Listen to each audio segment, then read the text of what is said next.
So here's a question. Please review the negative consequences of megadosing vitamin D. I live in Alaska, I think that is. What can be done to wean off this hormone and maintain healthy levels? Could this cause constipation?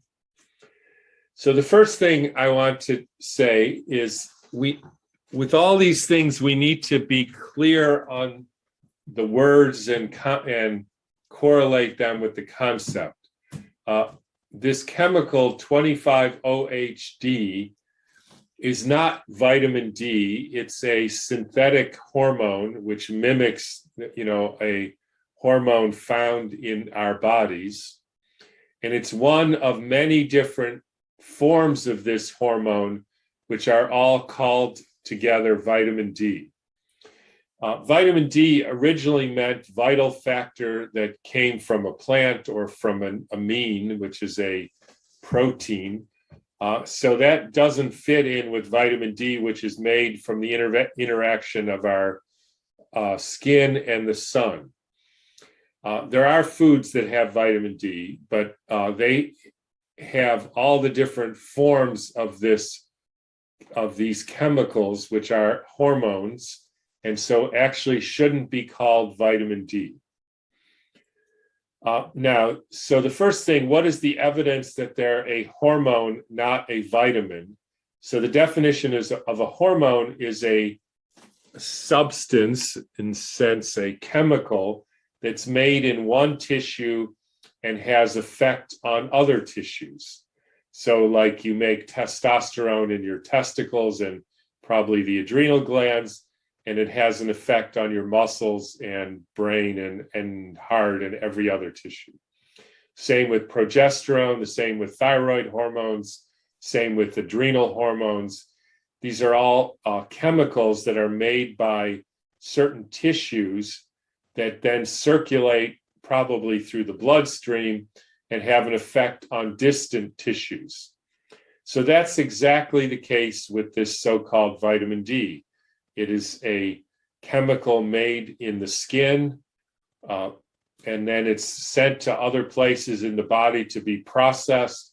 There's many different forms of this chemical that you can find, and it has an effect on bones and probably white blood cells and probably lots of other things. So that's the first thing. We should stop calling it vitamin D and call it hormone D complex. Now, the next thing is to maintain healthy levels. I would just say, as far as I can see, there is no blood test that can tell you whether you have healthy levels or not. 25-OHD tests are just a test for the concentration of this one chemical, and it has nothing to say about whether the chemicals that are in the whole complex are also there in adequate amounts, or whether the biological effect will be of any certain type. So the tests are basically worthless. So that's the second thing. So there's no way to know whether you're taking enough.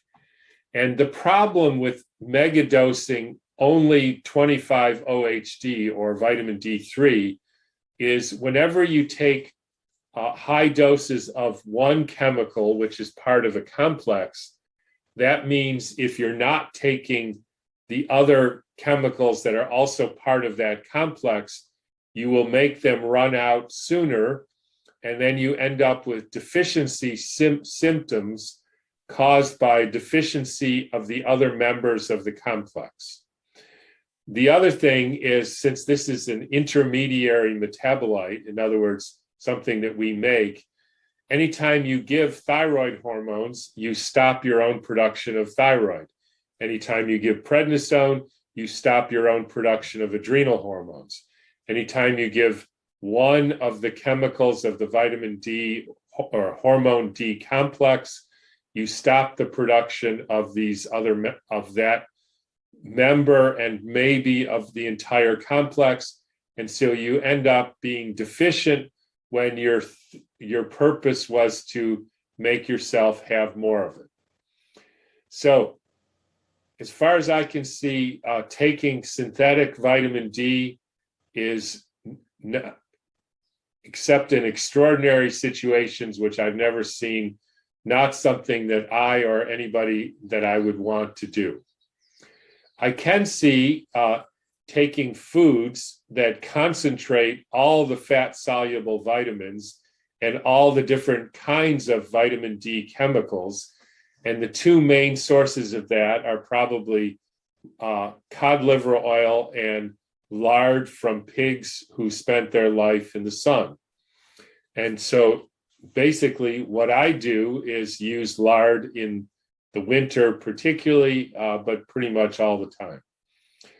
The other thing I do is try to get out in the sun, especially have my eyes in the sun without my glasses. And then more recently, I've used my light that I got from Alessio's group, which we can find on our site, which essentially mimics sunlight. And so you use that 5 minutes a day. And I do that quite often in the winter to increase my essentially sun exposure. And I'm careful that that's the way I think of it and not saying that I'm increasing vitamin D, because there is no way that the only thing that happens when you are exposed to the sun is simply one chemical production. It's much more complicated than that.